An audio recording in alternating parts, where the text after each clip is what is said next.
क्या parallel universe है? अगर है तो कहाँ है, कैसे हैं? क्या वो हमसे कुछ कहना चाहते हैं? क्या हम वहाँ जा सकते हैं?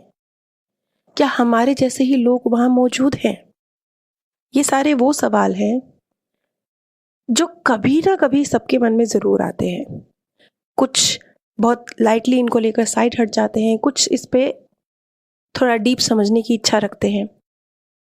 इसी सिलसिले में आज मैं आप सभी के साथ चाइनी प्रोजेक्ट शेयर करने जा रही हूँ। अब ये चाइनी प्रोजेक्ट है क्या? और ये पैरेलल यूनिवर्स, एलियंस और उनसे मिली हुई जानकारी इससे कनेक्टेड कैसे है? तो ये जानकारी कहाँ से मिली, इस जो छोटी सी ये सीरीज़ है, इसे शुरू करने से पहले मैं चाइनी प्रोजेक्ट एक्चुअल में क्या है ये बताना चाहूँगी। 1994 से लेके 1999 तक लगभग ये 5 साल का वक्त है जिसमें एक सीक्रेट फैसिलिटी थी जिन्होंने अफ्रीका में पैरेलल यूनिवर्स कह लीजिए, एलियंस कह लीजिए या कोई दूसरा प्लेनेट कह लीजिए, इनसे संपर्क किया कंप्यूटर डिवाइस के थ्रू। संभव है कि ये जो फैसिलिटी है ये आज भी अफ्रीका में कार्यरत हो। आप इस बारे में जानना चाहते हैं तो आप गूगल करेंगे, आपको चाइनी प्रोजेक्ट की डिटेल ऑनलाइन मिल जाएगी। तो उनसे जो संपर्क स्थापित किया गया, एलियंस कह लीजिए, पैरेलल यूनिवर्स कह लीजिए, वहाँ से जो जानकारी निकल के आई वो पूरी इस पृथ्वी के लिए, पृथ्वीवासियों के लिए, मनुष्यों के लिए बहुत अहमियत रखती है। वो जो एंटिटी थी उसके साथ लगभग 20,000 सवाल जवाब किए गए थे। बहुत बहुत बहुत लंबी बातचीत, लेकिन जो हम तक पहुंची है वो बहुत ही लिमिटेड है, बहुत कम, शायद 10%। अब जैसा कि मेरी पाथ ऑफ पीस चैनल पर एक सीरीज चल रही है लॉ ऑफ वन की, उसमें आपने देखा कि कार्ला किस तरह से चैनलिंग के द्वारा रा से मतलब एलियन कह लीजिए, उनसे कांटेक्ट करके जानकारी हासिल करी।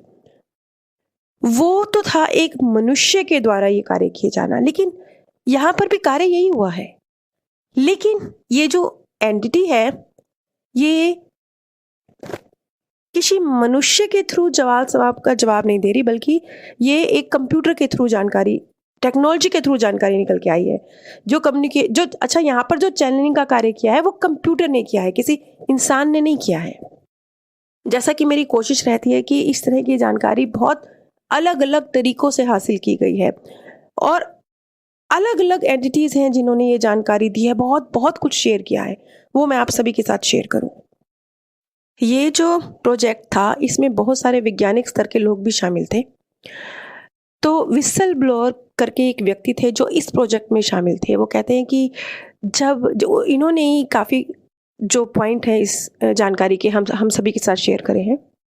वो कहते हैं कि एक समय जब ये जानकारी मिलनी शुरू हुई तो ये जानकारी इतनी ज़बरदस्त थी और इतनी गहरी थी कि विसल ब्लोअर न सिगरेट पीते थे, न शराब पीते थे, बहुत ही एक शांत प्रवृत्ति के व्यक्ति थे, लेकिन इतना ज़्यादा वो कंफ्यूज हो गई, इतने ज़्यादा उनको जो जानकारी मिल रही थी उसके साथ वो कुछ भी कह लीजिए उलझ गए कि उन्होंने इस दौरान सिगरेट और शराब पीना भी शुरू कर दिया था, क्योंकि वो अपने आप को थोड़ा रिलैक्स करने की कोशिश कर रहे थे, क्योंकि बहुत ज़बरदस्त जानकारियाँ यहाँ से निकल के आई हैं जिसे समझ पाना विसल ब्लोअर के लिए भी बहुत मुश्किल हो रहा था। और ये जो एंटिटी थी जिसने संपर्क किया, ये हमसे फ्यूचर के वक्त में थी, हम उनके मुकाबले काफ़ी पीछे हैं, वो हमसे काफ़ी आगे के वक्त में थे। जिन कंप्यूटर्स के द्वारा ये जानकारी प्रदान की गई है उन्हें क्वांटम कंप्यूटर्स कहते हैं। हमारी जो आज की कंप्यूटर की टेक्नोलॉजी है जो अभी हमारे हाथों में है, ये इसके सामने कुछ भी नहीं है।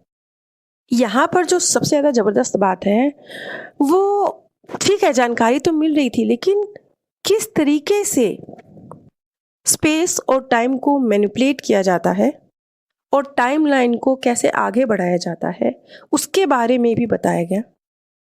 और डार्क मैटर को किस तरीके से होलोग्राम का इस्तेमाल करके चीज़ों को होलोग्राफिकली बनाया जा सकता है, और वो एंटिटीज इस तरह के होलोग्राम बना सकते हैं कि आप उनमें और रियलिटी में कोई फ़र्क कर ही नहीं सकते।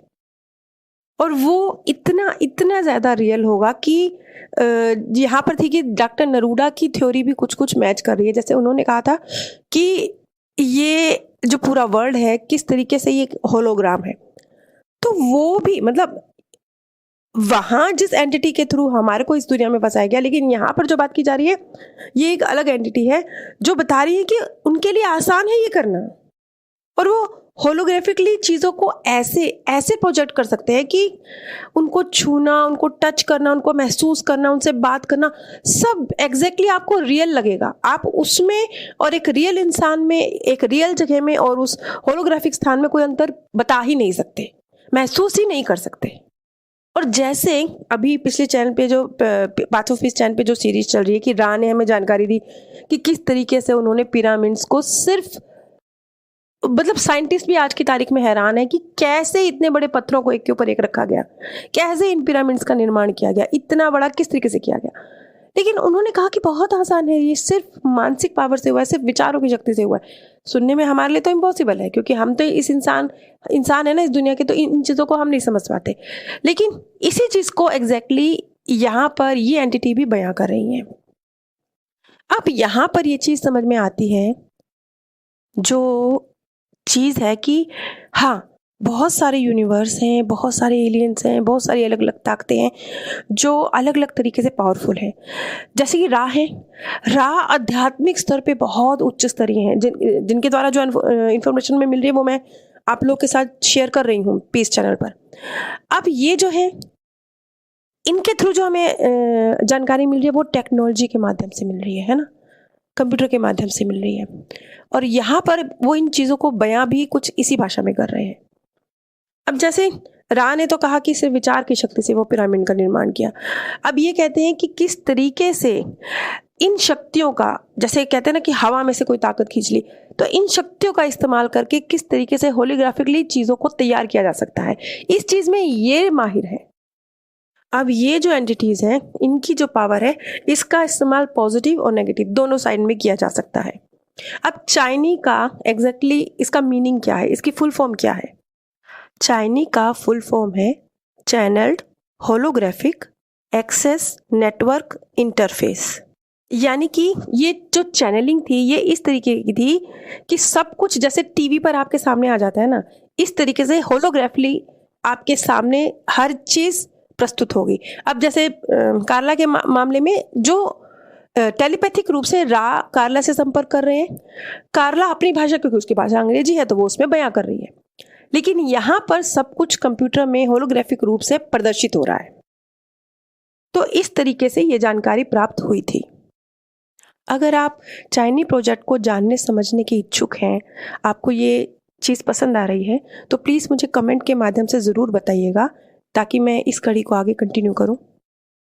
आप सभी पर परमात्म सौंदर्य, प्रेम और आनंद सदैव बरसता रहे। आप सभी दिव्य परम धाम में स्थान प्राप्त करें।